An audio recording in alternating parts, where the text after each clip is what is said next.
منونی کې هیله درنو قدرمنو دوستانو په دې هیله چې روغ جوړ او خوشاله اوسئ.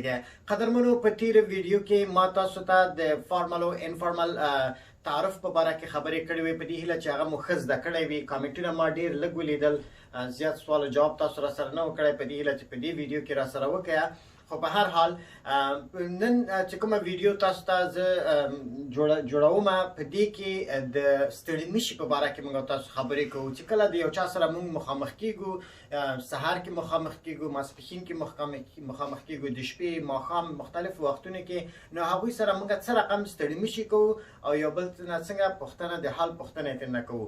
نو دلته ما درته لیکلي دي په انګلیسي کې ستړي مشي ته وایي greetings. Greetings greetings ستړي مشي. دوه کسان دي دلته، دواړه خپلو کې مخامخ کیږي. اول کس ورته سلام اچوي ستړي مشي کې، بیا دویم ورته جواب ورکوي، بیا اول کس بیرته جواب ورته ورکوي. نو په دې هیله باندې چې په دې باندې پوه هم سئ او زه انشاءالله ورو ورو درته تشریح کوم. ورو ورو دوستان تمرین به سره یوځای کوو.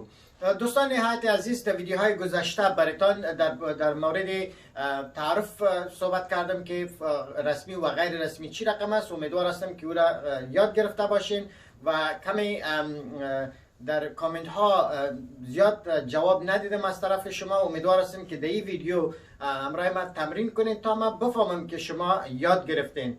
در این ویدیو ما درباره سلام علیکی صحبت میکنیم که یک کس را میشناسید، در خانه هستین، در بیرون هستین، در هر جایی که هستین، سر کار میرین، وقتی روبرو میشین با یک کس دیگه چی رقم امرایش سلام علیکی میکنی، که صبح چی رقم سلام علیکی میکنی، بعد از چاشت، پیشین، شام و یا شب چی رقم سلام علیکی میکنین. انشالله براتون تشریح میکنیم. در اینجا من نوشته کردم در انگلیسی سلام علیکم اینا را greetings میگه که greetings اینجا من نوشته کردیم.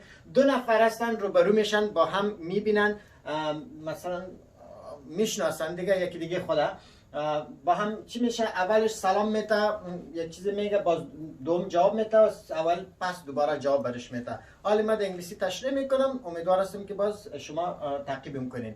نو دوستان و دیدی که دو کسان دی، اول کس دا زه ما مثلا زه حنیف ما ولیده، دویم کس حنیف ده، زه راځم دغه حنیف ما ولیده، د هغه سره ستړي مشي کومه، سهار ده او په سهار کې ورسره مخامخ کېږم، څه رقم به زه ستړي مشي ورسره په انګلیسي ژبه کې کومه. نو زه ورته وایم good morning حنیف. good morning حنیف. how are you. how are you. good morning سهار ته وایي او ګډ خطه وای، یعنی ښه سهار ولري، یا سهار مو په خیر موږ تاسو په پښتو کې وای، یا ښه سهار ولري حنیفه، څنګه یې. how are you څنګه یې پوښتنه دې هغه کوو. good morning ګوره morning حنیف. how are you تاسو څنګه یاستئ. حنیف بیرته ماته ځواب راکوي، راته وایي fine thanks ښه یم مننه عارفه. and you او تاسو څنګه یاستئ. and you یو دې ته په انګلیسي کې بیا انټونیشن کوېسچن وایي چې په اواز باندې موږ سوالیه کوو. په اواز کې داسې وایو چې باید لکه سوالیه غوندې راځي. and you نو دا بیرته زه ورته بیرته جواب ورکوم، ورته وایم not bad. not bad یعنی بد نه یم، یعنی ښه یم. یا ورته fine thanks هم بیرته ویلی سي، یا pretty good هم ورته ویلی سي، مختلف شیان ورته استفاده کېږي. خو اسانه ده not bad بد نه یم. اوس زه وایم تاسو ما پسې تکرار کړئ. good morning حنیف. good morning حنیف. how are you. how are you. fine thanks عارف. and you. fine thanks عارف. and you.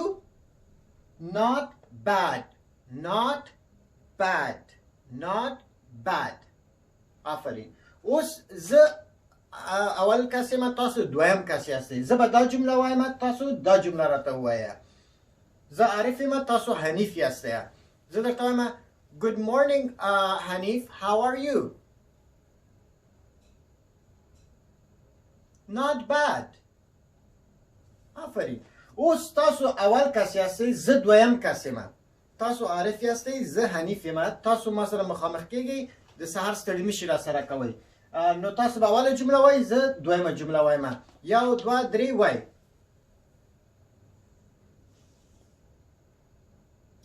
fine thanks Arif and you. آفرین. نو دغسې په دې باندې تمرین وکړه. دلته کې اوس تاسو کولی شئ چې د مارنینګ په ځای باندې afternoon ووایه، مثلا د ماښام په ځای د مارنینګ په ځای باندې ماښام هم ووایه، ایونینګ ورته وایي.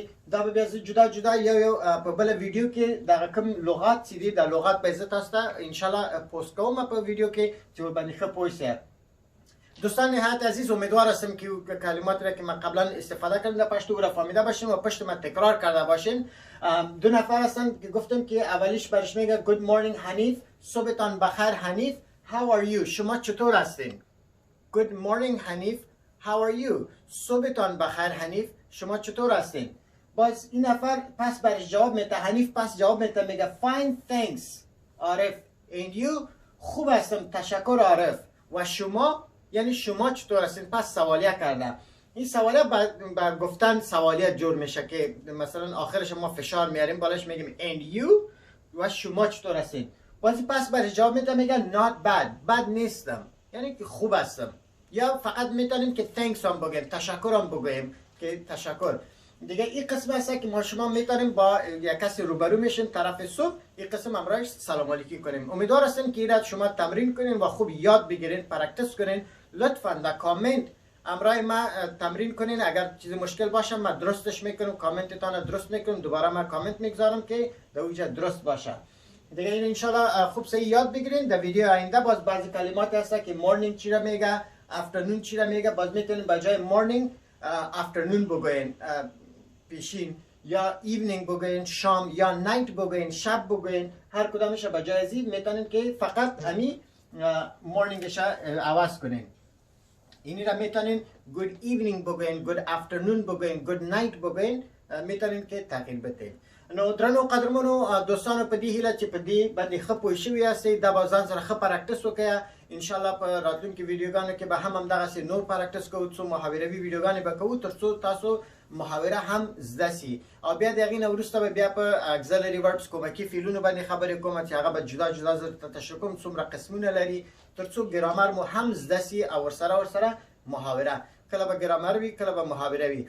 بیا هم له تاسو نه ډیره زیاته مننه په دې هیله چې ویډیو له دوستانو سره شریکه کړئ، ملګري مو ورته دعوت کړئ او کامنټونه وکړئ چې زه پوه شم چې تاسو ما سره مصروف یاستئ او تاسو رښتیا هم ویډیو ګورئ.